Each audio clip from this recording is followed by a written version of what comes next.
start.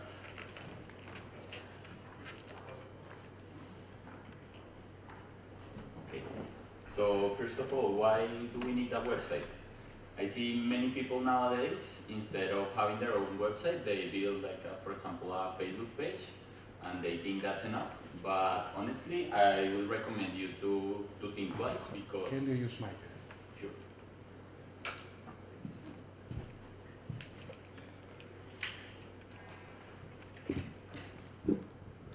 Hello, hello? Okay, yeah, much better.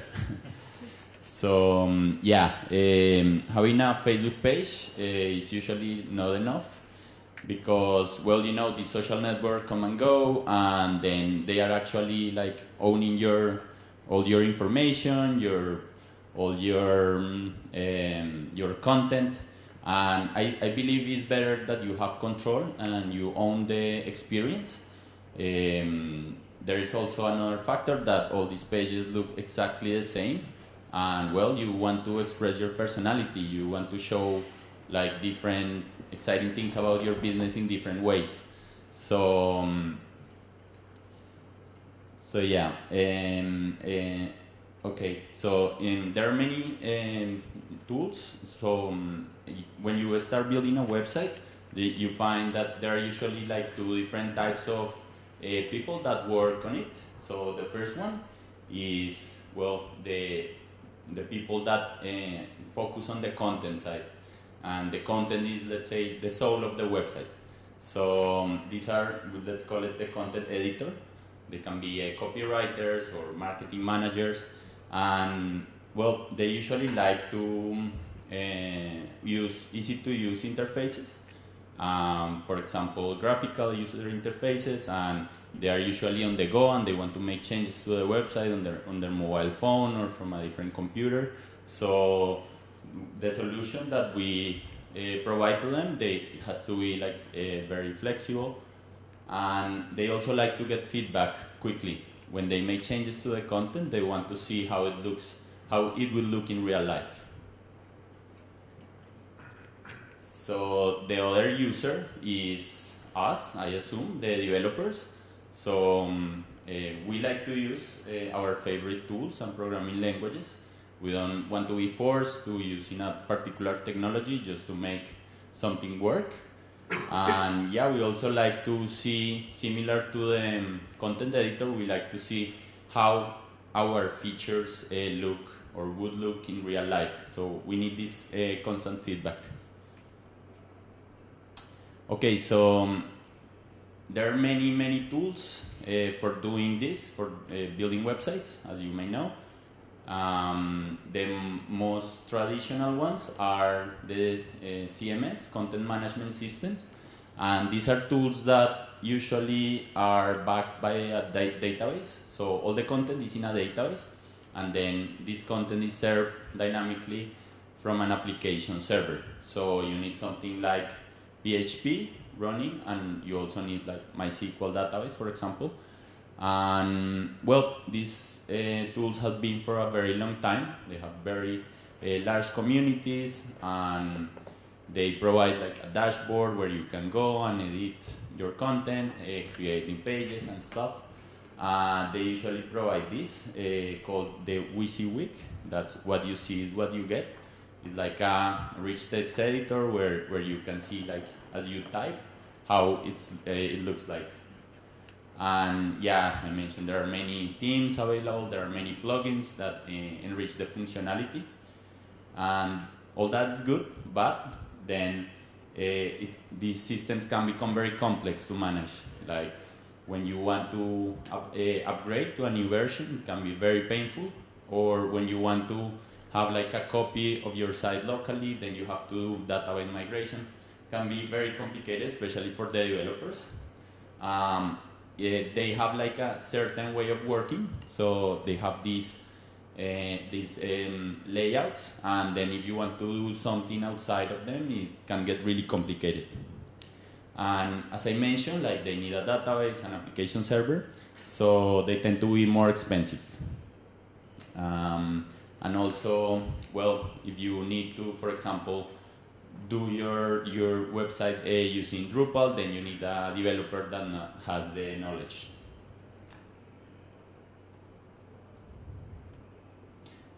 And that knowledge maybe sometimes is not that easy to find. So yeah, like lately, like many years ago, there has been a movement away from the traditional monolithic CMS, and it's called static site generators. So these are tools also known as the Jamstack, and Jam means JavaScript, APIs, and markup. So these are tools tailored for developers that focus on the developer experience, of course.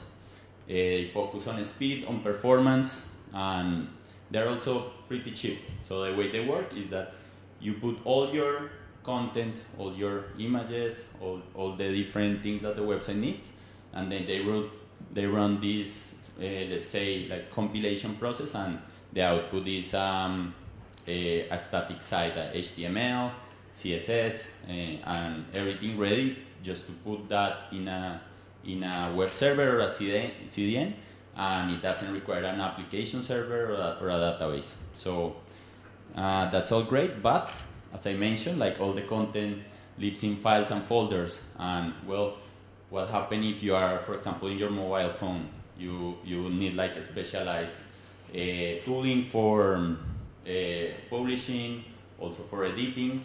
So for the content editors, it's not so great. They would need to learn, like, for example, how to use Git and how to use these command lines from these different tools, and well, they don't like that.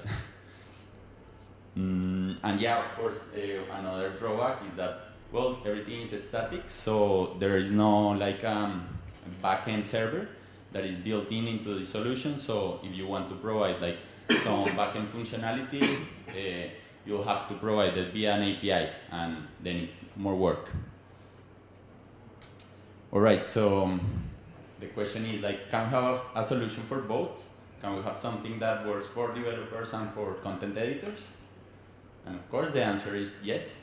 So, well, there are many ways to do it, but I will present some tools that will help you have everyone happy. So the first one is Contentful. So yeah, they practically started like a new way of doing things, that they take the best of the static generated content, and then they also provide the CMS part that is lacking from the static site generators. So they call it a headless CMS. So they will focus on providing a dashboard for the content editors, and they also focus on providing an API for the developers. And they also provide other tools like user management, permissions, versioning, all the rest of the tools that people were used to from the traditional CMS. Everything is offered as a software as a service. So yeah, you pay as you go, or yeah, there's no need to host anything. You just start using, and they also have like mobile apps and all that for the content editors to work on the go.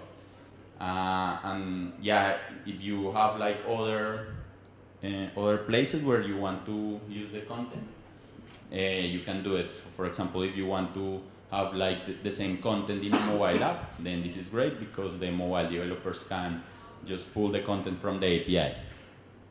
And yeah, fun fact, it's a Berlin startup, and yeah, it's one of the leading companies in this space. Now there are many more. Even the traditional CMS are moving in this direction of API first and offering the content as an API, which is great.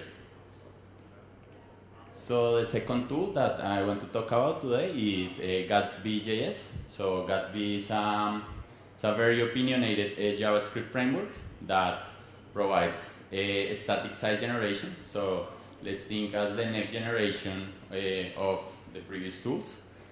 And yeah, it's built on top of React, Webpack, and it uses GraphQL as the API interface. And yeah, it basically like brings all the good things about the build time from the static site generator, but also enhance that with some magic runtime capabilities. For example, they have like very sophisticated features for images and also for performance. So I would totally recommend you to give it a look.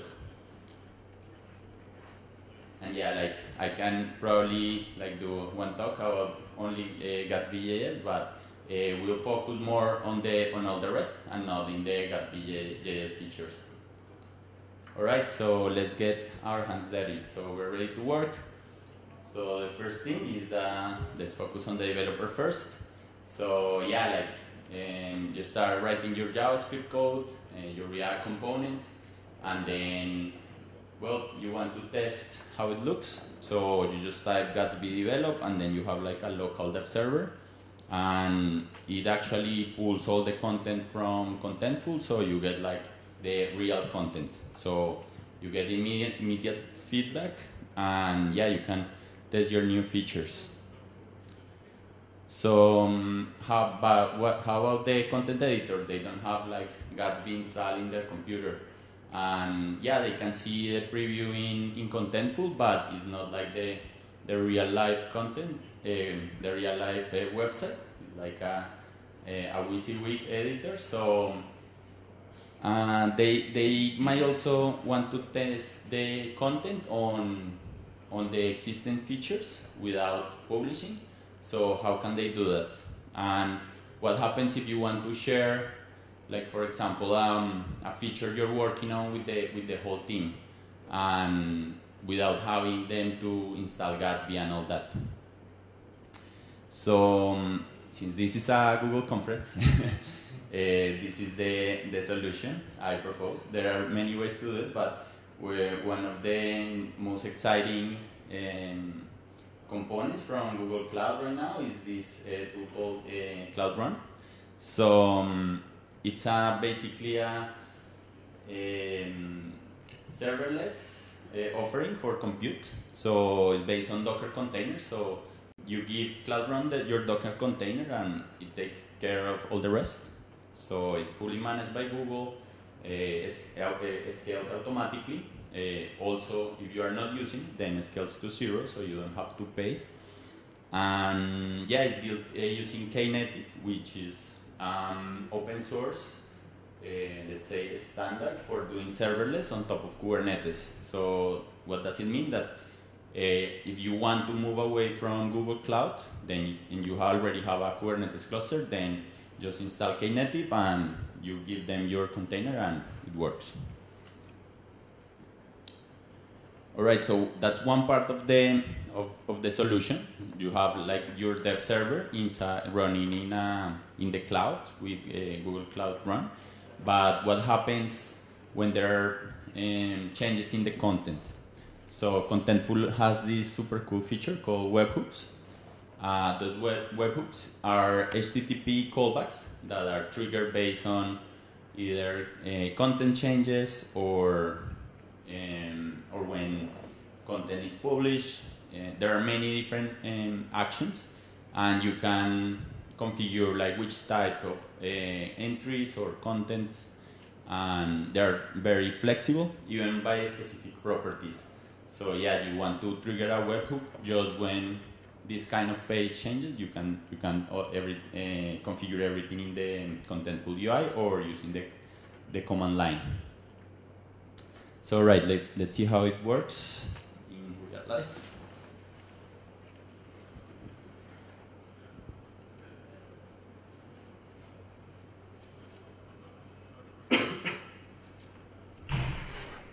Okay, so first I will show the content editor part. So this is Contentful, and yeah, you have here your content model. So you can do these entries, and basically it's like the schema for your content. So yeah, if it's a blog, then it's very easy. It's just pages, and yeah, you can use like tags, but it's super flexible. You can do like whatever custom content you have. If you have like e-commerce site, then you can use item and have like price for the item and basically all the schema.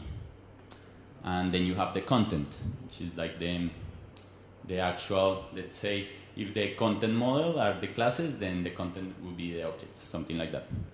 So here we have a website, and let's change, well, it's about dogs. I like dogs, so, well, not really. There was like this starter with dogs, so I just extended it. So yeah, let's make a change.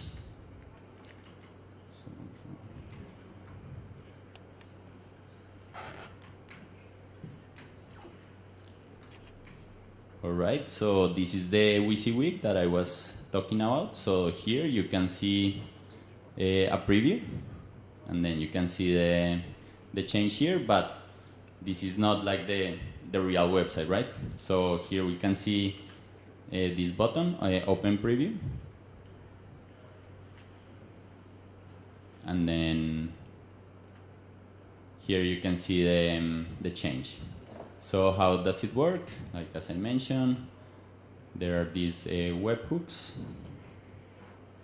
So here, let's focus on this one first. Here we have our URL, and then it has like this refresh. That's part of Gatsby. That's part of Gatsby. It's a feature that it has provided this endpoint for refreshing the content based on a post HTTP request.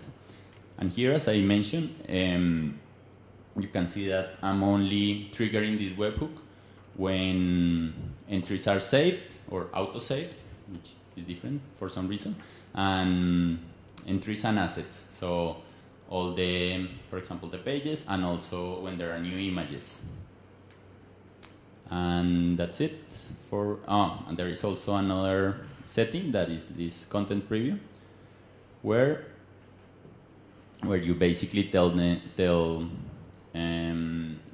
Contentful where will you be previewing your website.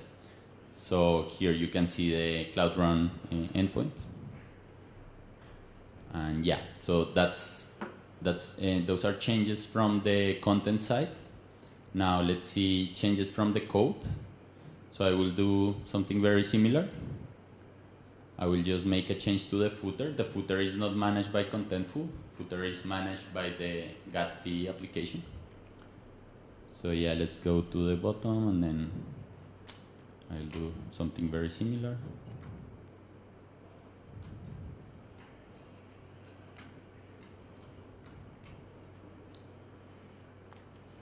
So yeah, like the easiest way is, well, I will use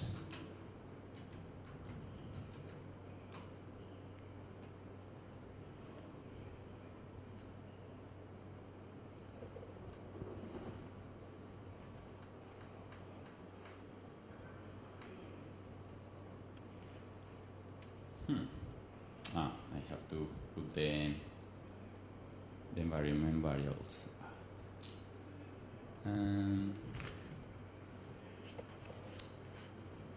Okay, now it turns out it's easier to test in Cloud Run. So one moment.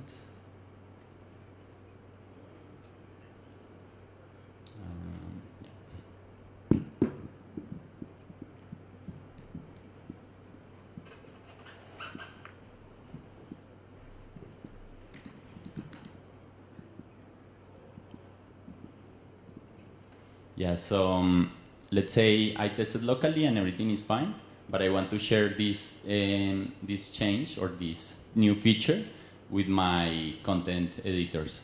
So I just committed to a branch called test feature, and I also configured the system to deploy. I think I'm moving away ahead. Yeah, let's see. I have to push. Yeah, so I configured Cloud Run to be build, but I will touch on this later. Okay, so whenever I change the code, I push to the repository, a new build will be generated and it will be deployed into Cloud Run.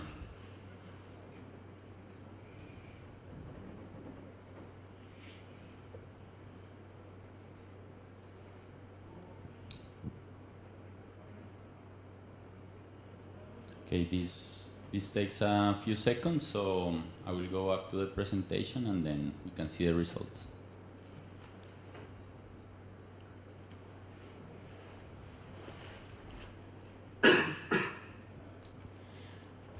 All right, so yeah, once all content changes are made and all the code changes are made, then we are ready to deploy, right? To deploy to production. So then there's this other tool that I was trying to explain before. So Google Cloud Build. So what is this? This CI/CD solution from Google for doing continuous delivery, and connects with your with your Git repository or your source code repository, and it runs a pipeline for the build, and this pipeline consists of many steps, and each step it runs in a Docker container. So that means that you can install all the dependencies you need for that specific step without having like this huge thing that is going to be like very wasteful. And that means that it's really fast. And at the end of this process, you have an artifact, and then you can do something with this artifact. So in our case, we want to have like one step for installing the dependencies or running a yarn install, another step for doing all the tests, another step for building the website, and then the last step for deploying. And yeah, this uses a YAML syntax, and as you can see, it's super easy. So you just specify the Docker image that you are going to use for the build, for the step, and then you pass the arguments. So here you can see the first one, install. For the build, you need, of course, the environment variables with the access token for Contentful and the space ID. And here I'm telling Cloud Build that is the actual production Contentful. And at the end, I will deploy to Firebase, which is the next point. So once our website is built with Gatsby, then we need somewhere to deploy it, right? So there are many options. Even inside Google, there are some options. But the easiest one is using Firebase Hosting. So Firebase allows us to basically serve our web applications. It provides a CDN, a content delivery network, to be very performant, very fast. And yeah, it also has some features that allow us to not only serve static content, but also dynamic. And yeah, it can be is very easy to roll back to a previous version, or you can specify the number of versions that you want to keep. You can go back and forth between them. Okay, so this is great, but what happens when somebody in the some content editor changes the content and it doesn't change anything in the code? So then comes Firebase functions, and of course Contentful triggers is also important here. So with functions, you can run a backend code based on and it runs based on events or based on HTTP requests, and it's also fully serverless. So it's managed by Firebase, and yeah, it also can scale to 0. So if you are not calling the function, then you're not paying anything. So this is the code for the function. What I want to do is basically call the cloud build API and tell it to do a build. And then in Contentful, I will configure a webhook that every time the editor publishes, then it calls this function, and then I trigger the build in cloud build. So it's very, very like short. It's a very small function and it has only like one purpose. All right, look. So let's see the demo.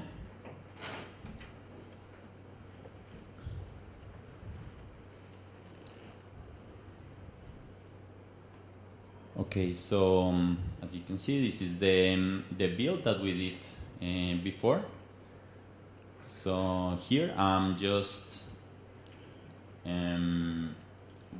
building the Docker image for cloud build, for cloud run, sorry, and then yeah, I'm just deploying it.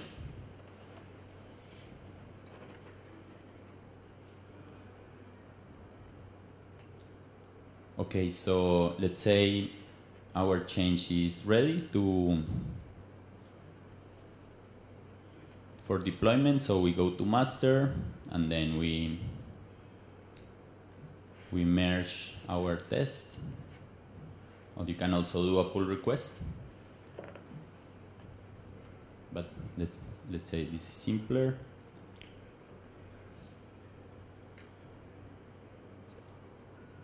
All right.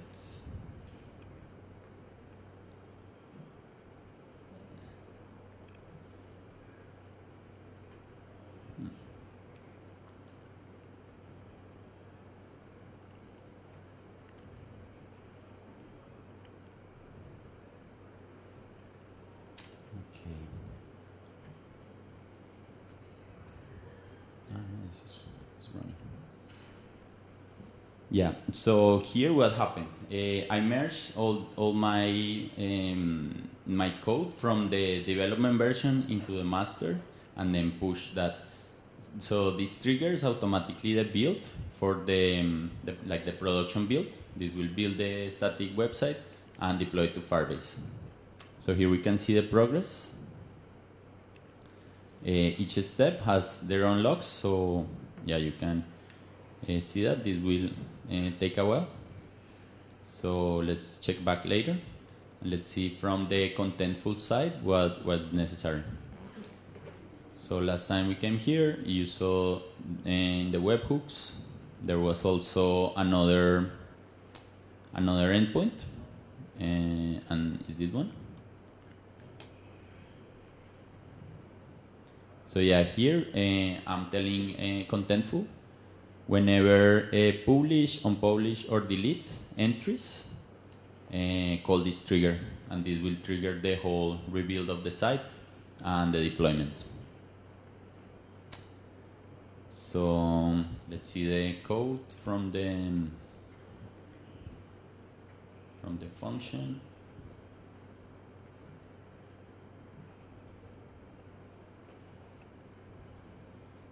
So yeah, this is like the extended version. I'm just doing here the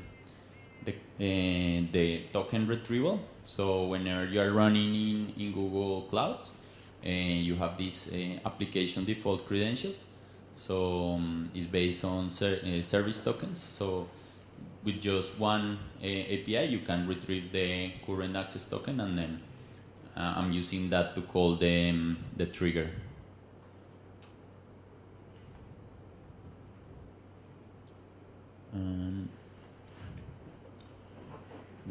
Let's go now to Firebase. So first, the function. Yeah, you can see the URL here. And yeah, you can even call it from here. View the logs, everything. And for hosting, here we have all the versions that we have deployed. So you can easily roll back. For example, if I want to go to this version, I can switch. If, for example, I made a mistake in the website and yeah, something goes bad, then I can go back to the previous version very easy. yeah, so let's see. So I have here, this is the test, the development version, and this is the production version. So yeah, as you can see, it has now the latest change in the footer, but it doesn't have the change that we made here. Why? Because we haven't published in Contentful. So let's do that.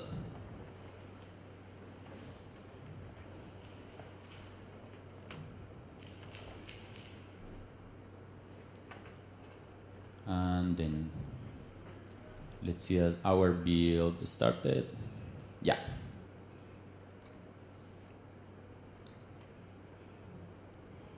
Let's see how long it took.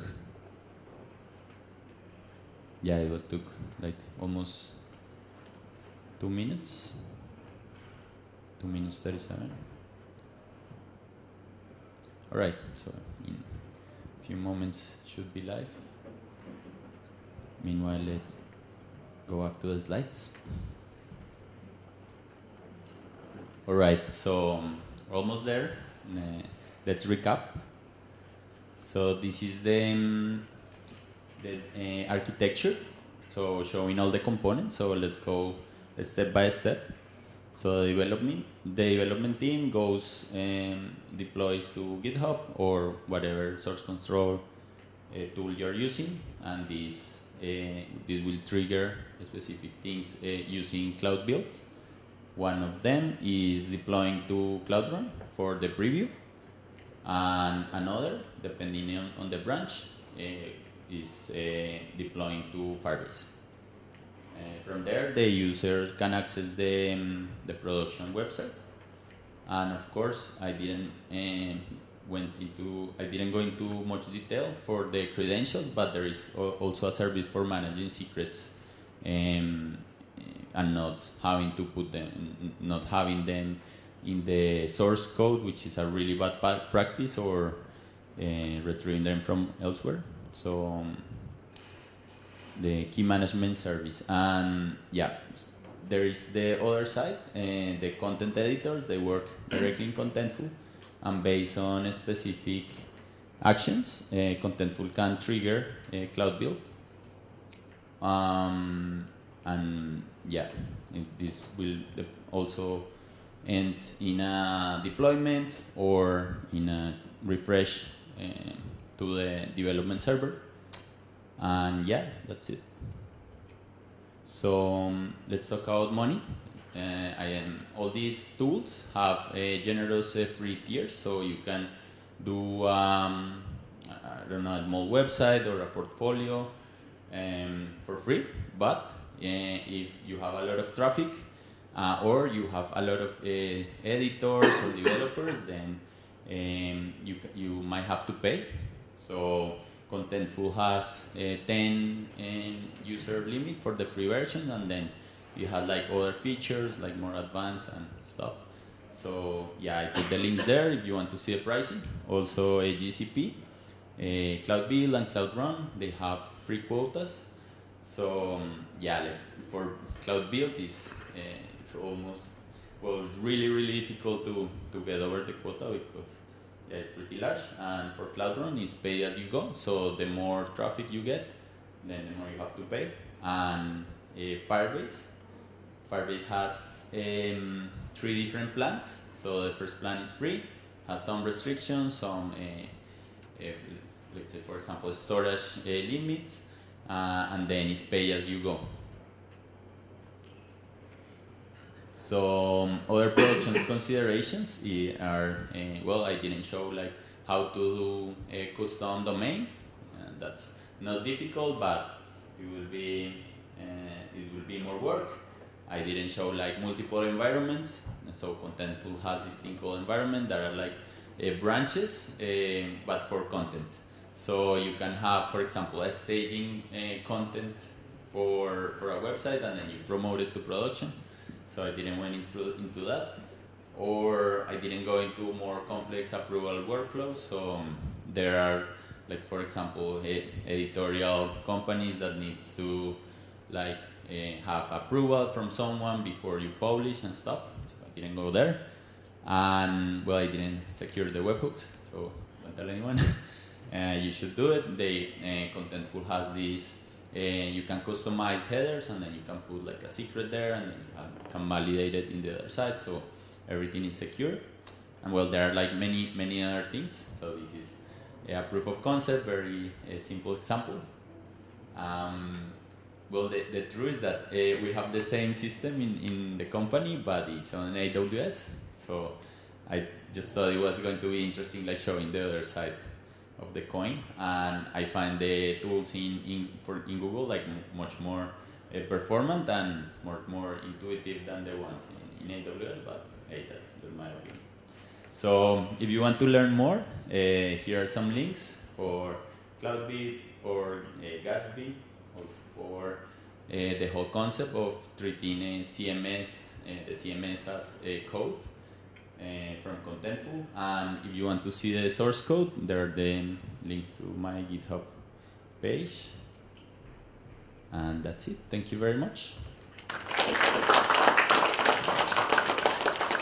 So now the fun part. Are there any questions? Yes? Can I have a mic? Давайте микрофон сейчас. Чтобы все это запись. Hi, thanks for talk. Do I understand it correctly that every change in the content triggers a full build of your application? Not necessarily. Every publish of the content. Okay. Every change triggers an autosave, which is just refreshing the dev server, like the shared dev server. Okay, thanks. So let's say my build of the site takes not 2 minutes like in your case, but 30 minutes. And I have 10 editors that constantly push new content to the site. So it will trigger like 10 builds every day that each take 30 minutes. Is there a way to set up a separate pipeline that only triggers necessary parts of my build, that only builds new content and doesn't build like JavaScript and doesn't run tests? Yes, of course. You can customize every step, and then if you don't want to like run tests or anything, then you can just do the build step. And yeah, if it's taking 30 minutes, then there is something wrong, because Gatsby is like one of the features is that it builds very fast. And if that's the case, like for some reason, then I would start using the different environments. So you have like the playground environment, and then you have the like the development builds and all the test stuff go there. And then when it's like real production, then you have like a separate workflow for that. But both Contentful and Gatsby allow you to like select when to do what. So yeah, it shouldn't be a problem. Okay, thanks. Welcome.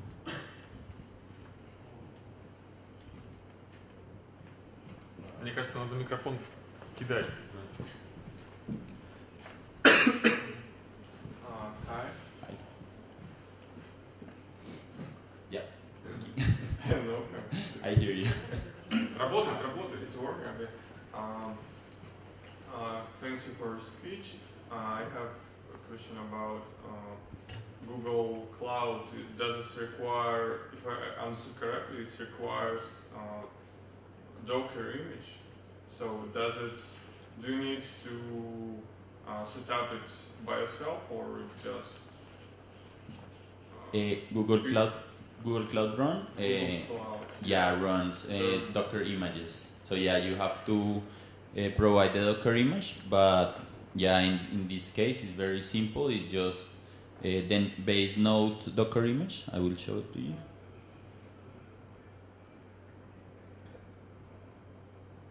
Yeah, so this is our Docker file. Is node, like a standard node 10 slim, and yeah, I'm setting there the environment variables, but that's just the defaults. It will be overridden by the ones from the build.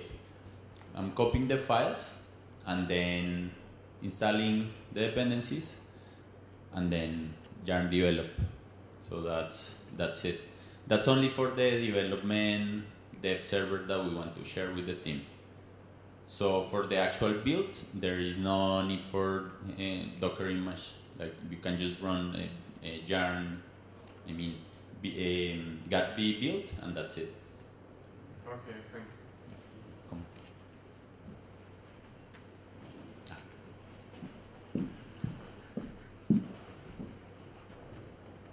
Thank you. Can we generate different access tokens with different permissions for Contentful or something like that? There are only 2 access tokens, well 3, but one is the production access token. So that's the one that we want to use with the production build. So let me go to the diagram.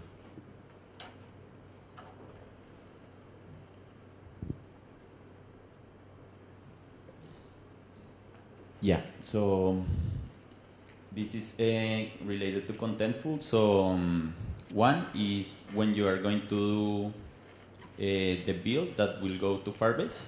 That's the access token, like the production one. And there is also called the preview token that will be required when you are going to deploy to the dev server in order to have access to the preview content, like the drafts and stuff. And the third one is a management content, but that's when you want to do, like, for example, a migration, that we are not using that one here. And that's it. So I don't see like why would you need like other different tokens to restrict access. Maybe I want to share my project with different users and I want to manage permissions for some content. Well, you can share the preview token for them to publish to them, like to only get access to the preview content, but not the access token.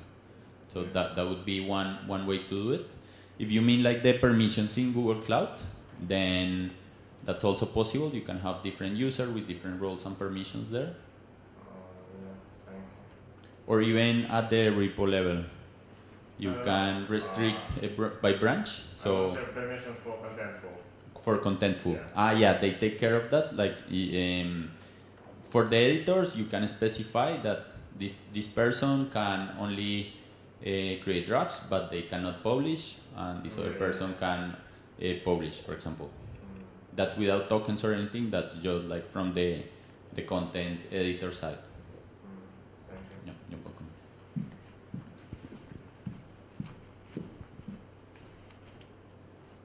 That's it? Yep, I think so. Thank you very much.